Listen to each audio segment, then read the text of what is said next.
کبھی آپ نے سوچا ہے کہ 11ویں صدی میں جب کوئی دوربین وغیرہ نہیں تھی تو اندلس کا ایک مسلم سائنسدان الزرقالی وہ سیاروں کے بیضوی مداروں کا نظریہ کیسے دے سکتا تھا؟ یہ تو کیپلر سے بھی صدیوں پہلے کی بات ہے. جی بالکل. یا پھر وہ زمانہ جب یورپ میں علمی طور پر کافی خاموشی تھی تو قرطبہ، بغداد، وہاں لاکھوں کتابیں تھیں لائبریریوں میں. جی ہاں، یہ وہ پہلو ہے جن پر عموماً بات کم ہی ہوتی ہے. بالکل. اور یہی آج ہماری گفتگو کا محور بھی ہے، یعنی اسلام اور سائنس کا آپس میں کیا تعلق رہا ہے. صحیح. ہم خاص طور پر اسلامی تہذیب کے اس سنہری دور کو دیکھیں گے اور مسلمانوں کے سائنسی خدمات پر بات کریں گے. اور یہ بھی کہ کیا قرآن مجید میں کچھ ایسے اشارے ہیں جنہیں بعد میں سائنسی چیزوں سے جوڑا گیا؟ جی بالکل، اس پر بھی نظر ڈالیں گے. اچھا، تو ہمارے پاس جو مواد ہے وہ تاریخی حوالے ہیں، کچھ مذہبی متون ہیں جو اس موضوع کی ایک آپ کہہ لیں کافی اچھی تصویر دکھاتے ہیں. جی. تو آج کی اس نشست کا مقصد یہی ہے کہ اسلامی تہذیب کا وہ سائنسی ورثہ جو اکثر نظر انداز ہو جاتا ہے اس کو سمجھیں اور یہ دیکھیں کہ علم حاصل کرنے کی یہ تحریک یہ آئی کہاں سے تھی. تو بات شروع ہوتی ہے علم کی اسلامی ترغیب سے ہی. جی. قرآن میں جگہ جگہ آپ دیکھیں تفکر یعنی غور و فکر، تدبر یعنی گہرائی میں سوچنے کی اس کی دعوت دی گئی ہے. کائنات کی نشانیوں پر غور کرنا، اپنی تخلیق پر، تاریخ پر. یہ صرف فلسفہ نہیں تھا، یہ ایک عملی رویہ بنا رہا تھا. صحیح. اور یہ بھی ایک اہم نکتہ ہے نا جو ہمارے مواد میں کہ مذہب اور سائنس کا دائرہ کار الگ الگ ہے. بالکل. مذہب خدا کا دیا ہوا علم، یقینی حقائق، غیب پر ایمان اس پر مبنی. جی. جبکہ سائنس انسان کی کوشش ہے، مشاہدہ، تجربہ، مفروضے، اور یہ بدلتی بھی رہتی ہے وقت کے ساتھ. آپ نے صحیح کہا. اس لحاظ سے دیکھیں تو کوئی بنیادی ٹکراؤ نہیں ہے. سائنس ان چیزوں کو دیکھتی ہے جو ہمارے سامنے ہیں، جن کا ہم مشاہدہ کر سکتے ہیں. مذہب کا دائرہ اس سے کہیں زیادہ وسیع ہے.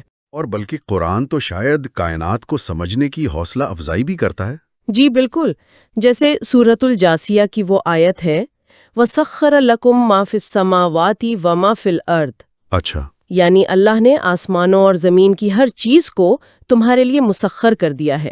یہ تو ایک طرح سے کھلا چیلنج ہے کہ جاؤ، سمجھو اور اس سے کام لو. تو یہ صرف سوچنے کی دعوت نہیں بلکہ کائنات کو تسخیر کرنے کا ایک پیغام بھی ہے. بالکل. اور شاید اسی پیغام نے وہ ماحول بنایا جہاں سے وہ سنہری دور شروع ہوا جس کا ہم ذکر کر رہے ہیں. بغداد، اندلس، یہ سب علم کے مراکز بن گئے. یقیناً. اور یہ روشنی کئی شعبوں میں پھیلی. آپ فلکیات کو ہی لے لیں. 9ویں 10ویں صدی، البتانی، البیرونی، کیسے بڑے نام ہیں. انہوں نے سیاروں کی حرکات، گرہن، وقت کی بالکل صحیح پیمائش جسے علم المقات کہتے ہیں اس پر بڑا کام کیا. البیرونی نے تو سنا ہے زمین کا محیط بھی ناپا تھا. جی ہاں، اور اتنی درستگی سے کہ آج کی جدید پیمائش کے بہت بہت قریب ہے. یہ حیران کن ہے. اور الزرقالی جن کا ذکر شروع میں ہوا ان کی کیا خاص بات تھی؟ صرف بیضوی مدار؟ نہیں، اس سے بھی بڑھ کر انہوں نے بطلیموس کے نظریے کو چیلنج کیا. 1000 سال سے وہ نظریہ چل رہا تھا کہ زمین مرکز ہے. اچھا. الزرقالی نے ریاضی اور مشاہدے سے یہ دکھانے کی کوشش کی کہ سیارے زمین سمیت سورج کے گرد بیضوی مدار میں گھومتے ہیں. یہ تو واقعی انقلابی سوچ تھی کوپرنیکس اور کیپلر سے صدیوں پہلے. جی بالکل. پھر ابن رشد نے سورج کے دھبے دیکھے، عمر خیام نے کیلنڈر ٹھیک کیا. آج بھی آپ دیکھیں آسمان پر کتنے ستاروں کے نام عربی ہیں. صحیح. اچھا، فلکیات سے اگر ہم طب اور سرجری کی طرف آئیں تو وہاں بھی بڑے نام ہیں. الرازی، ابن سینا. او بالکل. الرازی 9ویں صدی میں انہوں نے پہلی بار چیچک اور خسرہ میں فرق واضح کیا. یہ بہت بڑی بات تھی. ان کی کتابیں مشاہدات پر مبنی تھیں. کلینکل ماہر تھے وہ اپنے وقت کے. جی ہاں بالکل. اور ابن سینا، ان کی القانون فی الطب تو ایک آپ سمجھیں میڈیکل انسائکلوپیڈیا تھی جو یورپ میں 17ویں صدی تک نصاب کا حصہ رہی. 17ویں صدی تک؟ کمال ہے. جی، ایک طرح سے طبی علم کو انہوں نے منظم کر دیا. اور سرجری میں الزہراوی کا نام آتا ہے، جدید سرجری کا بانی کہتے ہیں انہیں. جی ہاں، ابو القاسم الزہراوی، 10ویں صدی، اندلس. ان کا کام واقعی غیر معمولی تھا. ان کی کتاب ہے التصریف. اچھا. اس میں نہ صرف مشکل آپریشنز کا ذکر ہے بلکہ پہلی بار سرجری میں جو اوزار استعمال ہوتے ہیں ان کی تصویریں بھی ہیں، تقریباً 200 اوزار۔ 200 تصویروں کے ساتھ؟ جی، تصویروں کے ساتھ، تاکہ بعد والے سرجنز کو آسانی ہو۔ انہوں نے آنتوں کو سینے کے لیے کیٹ گٹ کا استعمال کیا، زخموں کو داغنے کے طریقے بتائے۔ یہ تو بہت ایڈوانسڈ لگتا ہے اس دور کے حساب سے۔ اچھا، کیا بے ہوشی یعنی اینستھیزیا اس کا بھی کوئی تصور تھا؟ دیکھیں، آج والا اینستھیزیا تو نہیں تھا، لیکن کچھ ذرائع بتاتے ہیں کہ الزرہراوی اور ایک اور سرجن تھے علی بن عیسیٰ، وہ آپریشن سے پہلے مریض کو بے حس کرنے کے لیے یا غنودگی طاری کرنے کے لیے کچھ طریقے استعمال کرتے تھے۔ اچھا، کس طرح کے طریقے؟ غالباً کوئی جڑی بوٹیاں جیسے افیون وغیرہ، اس میں بھگوئے ہوئے اسپنج سنگھاتے ہوں گے، سوپوریفک اسپنجز کہتے ہیں۔ اور ایک اور بہت اہم نام ہے 13ویں صدی میں ابن نفیس۔ جی، ان کا کیا کام تھا؟ انہوں نے دوران خون صغرا، یعنی خون جو دل سے پھیپھڑوں میں جاتا ہے اور واپس آتا ہے، اس نظام کو بالکل ٹھیک ٹھیک بیان کیا، ولیم ہاروی سے 3 صدیاں پہلے۔ 3 صدیاں پہلے؟ جی، اور یہ گیلن کے جو پرانے نظریات تھے نا، ان کو چیلنج کرنے والی بات تھی۔ تو یہ صرف چند ذہین لوگ نہیں تھے بلکہ ایک پورا سسٹم تھا، جیسے منظم ہسپتالوں کا ذکر آتا ہے۔ بالکل۔ دمشق کا المنصور ہسپتال ایک مثال ہے۔ الگ الگ وارڈز، الگ شعبے، باقاعدہ فارمیسی، طبی تعلیم کا انتظام، یہ ایک پورا ایکو سسٹم تھا۔ اور یہ ترقی صرف طب تک نہیں تھی، ٹیکنالوجی میں بھی۔ جی ہاں، خاص طور پر اندلس میں شاطبہ یعنی ساتھیوا، وہاں کا کاغذ اتنا مشہور تھا کہ وہیں سے کاغذ یورپ گیا۔ اچھا، کپاس کی صنعت، ٹیکسٹائل بہت ترقی کر گئی تھی۔ توانائی کے لیے پانی اور ہوا دونوں سے چکیاں چلتی تھیں۔ پنچکیاں اور پون چکیاں۔ جی، عباس بن فرناس نے شیشہ بنانے کا نیا طریقہ نکالا، اور وہ ان کی مشہور کوشش 9ویں صدی میں اڑنے کی۔ ہاں، وہ گلائیڈر جیسی کوئی چیز بنا کر۔ جی بالکل، وہ ہوائی جہاز کی تاریخ کا ایک بہت ابتدائی باب سمجھا جاتا ہے۔ اور وہ کرتبہ کا چمڑا، کارڈون لیدر اور تلیتلا کی تلواریں؟ جی، وہ بھی اپنی کوالٹی کے لیے مشہور تھیں۔ مطلب ایک پوری تہذیب تھی جو علمی اور تکنیکی ہر لحاظ سے بہت آگے تھی۔ اور مغربی مورخین بھی مانتے ہیں اس بات کو؟ جی ہاں، جیسے ہیسکنز ہیں، آرنولڈ ہیں، وہ مانتے ہیں کہ یورپ کی جو نشاط ثانیہ ہوئی اس پر اسلامی تہذیب کا، خاص طور پر اندلس کا بہت گہرا اثر ہے۔ تو یہ ساری کامیابیاں اسی علمی جستجو کا نتیجہ تھیں جس کی ترغیب آپ کہہ رہی ہیں اسلامی تعلیمات میں تھی؟ جی بالکل۔ اچھا، تو اب یہاں یہ سوال آتا ہے کہ جس قرآن نے علم کی اتنی بات کی، کیا خود قرآن کے اندر بھی ایسے بیانات ملتے ہیں جن کو بعد میں لوگوں نے سائنسی دریافتوں سے جوڑ کر دیکھا؟ قرآن تو کہتا ہے تبیانن لکل شیء، ہر چیز کا واضح بیان۔ یہ ایک بہت دلچسپ پہلو ہے، اور ہمارے مواد میں اس کا ذکر ہے۔ بعض مفسرین ہیں، دانشور ہیں، جو قرآن کی کچھ آیات کو جدید سائنسی نظریات کی روشنی میں دیکھتے ہیں۔ مثلاً کائنات کی تخلیق۔ قرآن کہتا ہے کہ آسمان اور زمین پہلے جڑے ہوئے تھے، ایک اکائی، رتقن۔ پھر اللہ نے انہیں الگ کیا، ففتقناہما۔ اب کچھ لوگ کہتے ہیں کہ اس میں بگ بینگ تھیوری کی طرف اشارہ ہے۔ اچھا، یعنی یہ کہنا کہ قرآن نے بگ بینگ تھیوری بیان کی، یہ شاید ٹھیک نہ ہو، لیکن اس آیت کو اس نظریے سے ہاں مہنگ پایا گیا۔ بالکل، یہ تشریح کی بات ہے۔ اسی طرح قرآن کہتا ہے کہ کائنات پھیل رہی ہے، وَإِنَّا لَمُوسِعُونَ، اور ہم یقیناً اسے وسیع کرنے والے ہیں۔ یہ تو ایڈون ہبل کی دریافت سے صدیوں پہلے کی بات ہے۔ جی، ایک اور جگہ کائنات کی ابتدائی حالت کو دخان کہا گیا، یعنی دھواں یا گیس۔ صحیح۔ اور یہ بھی کہ ہر چیز ایک اندازے سے بے قدر بنائی گئی ہے۔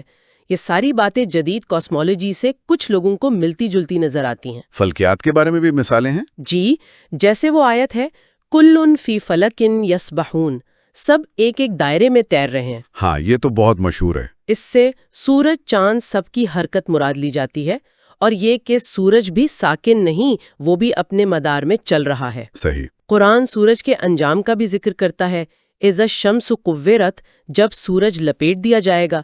اسے بھی ستارے کی موت کے سائنسی تصور سے جوڑا جاتا ہے۔ اچھا، حیاتیات میں خاص طور پر انسان کی تخلیق کے بارے میں کیا ذکر ہے؟ قرآن کہتا ہے کہ انسان مٹی سے بنا، اس کے لیے مختلف الفاظ آئے ہیں، جیسے تراب، تین لازب، ہمائے مسنون،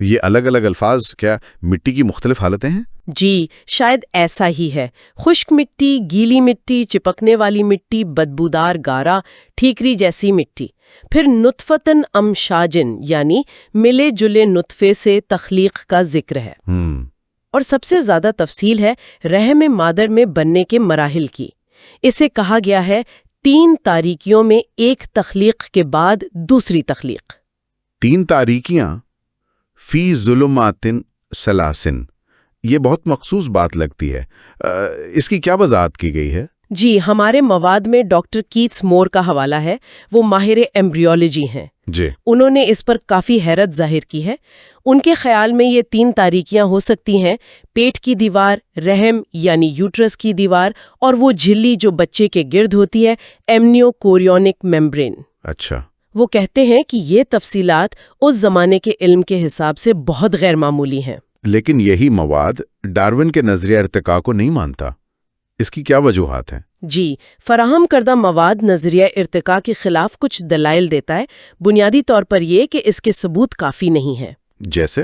خاص طور پر وہ مسنگ لنکس یعنی ایک نو سے دوسری نو بننے کے درمیانی حالتوں کے فوسلز وہ نہیں ملتے۔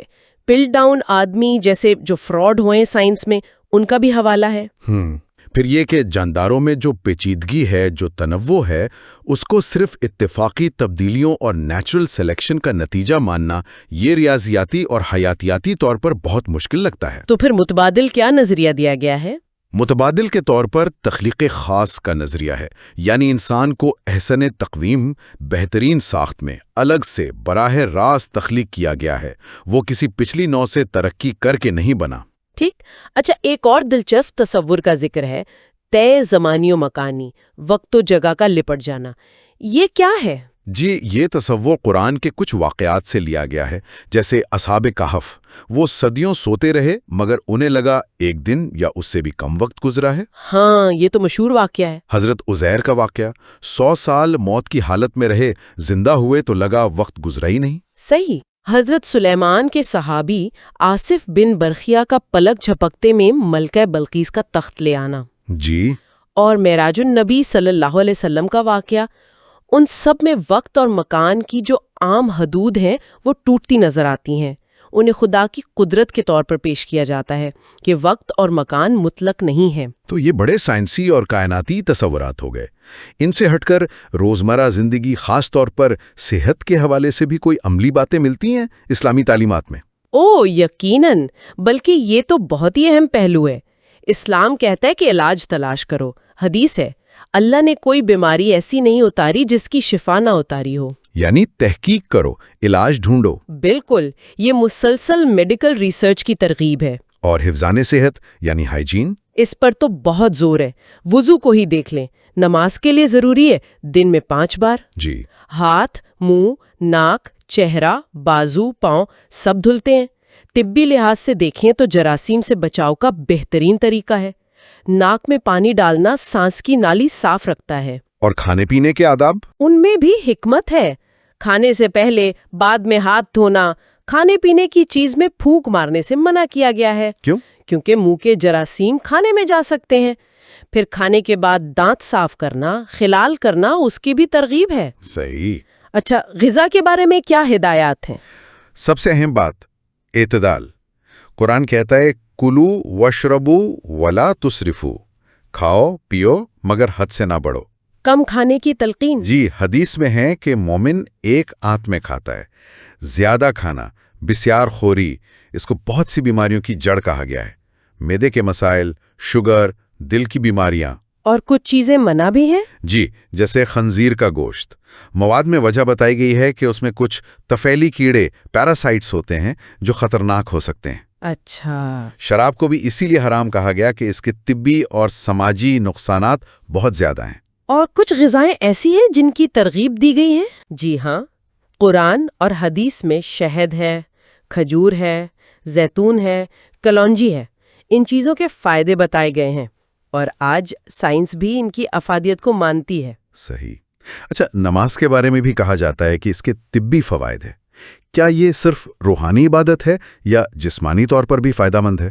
مواد کے مطابق یہ ایک بہترین ہلکی پھلکی ورزش بھی ہے، دن میں 5 وقت مقررہ اوقات پر، جس میں حرکت رہتی ہے۔ خاص طور پر کھانے کے بعد کی نمازیں جیسے ظہر، عشاء یا رمضان میں تراویح، یہ کولیسٹرول کنٹرول کرنے میں مدد دے سکتی ہیں۔ حدیث میں بھی ہے کہ اپنی خوراک کو اللہ کے ذکر اور نماز سے ہضم کرو۔ اور اس کے جو مختلف ارکان ہیں، قیام، رکوع، سجدہ، جی، ان میں جسم کے تقریباً سارے بڑے پٹھوں اور جوڑوں کی ورزش ہو جاتی ہے۔ قیام میں کھڑے ہونا، رکوع میں جھکنا، سجدے میں جانا، بیٹھنا۔ سجدے میں دماغ کی طرف خون کا بہاؤ بہتر ہوتا ہے۔ تو یہ ایک مکمل نظام لگتا ہے، روحانی بھی اور جسمانی بھی۔ جی بالکل، جو دونوں طرح کی صحت کا خیال رکھتا ہے۔ تو آج کی اس تفصیلی گفتگو کو اگر ہم سمیٹیں تو چند باتیں بہت واضح ہو کر سامنے آتی ہیں۔ جی، ایک تو یہ کہ اسلام نے علم اور تحقیق کی زبردست حوصلہ افزائی کی، جس کے نتیجے میں وہ شاندار سائنسی دور آیا۔ بالکل۔ دوسرا، اس دور کے مسلم سائنسدانوں نے فلکیات، طب، ریاضی، کیمیا، ٹیکنالوجی، بہت سے شعبوں میں بڑا قیمتی کام کیا، جس کا اثر بعد میں بھی رہا۔ جی ہاں۔ تیسرا، قرآن مجید میں کائنات اور زندگی کے بارے میں کچھ ایسے بیانات ہیں جنہیں بعض لوگ آج کی سائنسی دریافتوں سے ہم آہنگ پاتے ہیں۔ صحیح۔ اور چوتھی بات کہ اسلامی تعلیمات میں روزمرہ زندگی، صحت، اس کے لیے بھی بڑی عملی حکمتیں موجود ہیں۔ اور یہ ساری باتیں جاننا اس لیے بھی اہم ہے کہ اکثر جب سائنسی تاریخ کی بات ہوتی ہے تو اسلامی تہذیب کا یہ کردار، یہ حصہ نظر انداز کر دیا جاتا ہے۔ یہ بات تو ہے۔ تو اس گفتگو کا مقصد یہی تھا کہ تاریخ کی وہ آپ کہہ لیں زیادہ مکمل، زیادہ متوازن تصویر سامنے لائی جائے، جیسا کہ ہمارے ذرائع میں بیان ہوا ہے۔ صحیح۔ اس سے شاید ہمیں اپنے ماضی کی کامیابیوں کو سمجھنے میں مدد ملے اور مستقبل کے لیے کوئی تحریک بھی ملے۔ اور یہیں پر ایک اہم سوال بھی پیدا ہوتا ہے جو شاید ہمارے سوچنے کے لیے ہے۔ جی، کہ اگر اسلامی تہذیب نے علم و تحقیق میں اتنی ترقی کی تھی اور اس کی بنیاد میں قرآن کی تعلیمات بھی تھیں، تو پھر وہ کیا وجوہات تھیں کہ بعد میں مسلم دنیا میں سائنسی میدان میں وہ قیادت باقی نہ رہی؟ زوال کیوں آیا؟ یہ ایک بڑا سوال ہے۔ اور کیا آج تحقیق اور جستجو کا وہی جذبہ جو ہمارے ورثے کا حصہ ہے، اسے دوبارہ زندہ کیا جا سکتا ہے؟ جی، یہ وہ سوال ہے جس کا جواب شاید ہمیں تاریخ کے اور گہرے مطالعے سے اور اپنے آج کے حالات کا جائزہ لینے سے ملے۔ بالکل، اس پر غور کرنا چاہیے۔